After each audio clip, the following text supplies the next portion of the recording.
টাকি মাছ দিয়ে পেঁয়াজ কলি ভর্তা করব আজ, এবং সবকিছু রেডি করে নিয়েছি আমি।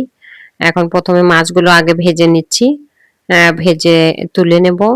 উম, এবং এই একই তেলে আবার আমি এই রেডি করা এই কাটা পেঁয়াজ কলি, পেঁয়াজ, রসুন, মরিচ এগুলো আমি আবার ভেজে নিচ্ছি এবং লবণ এবং হলুদ দিয়ে সুন্দরভাবে একটু ভেজে নিচ্ছি।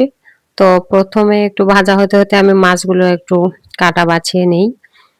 দুটি কাঁটা চামচের সাহায্যে আমি, যেহেতু গরম অবস্থায় হাত দেওয়া যাবে না, এই জন্য আমি কাঁটা চামচের সাহায্যে এই কাঁটাগুলো ছাড়িয়ে নিচ্ছি। দুটি মাছই এভাবে প্রসেসিং করে কাঁটাগুলো বাছিয়ে নেব।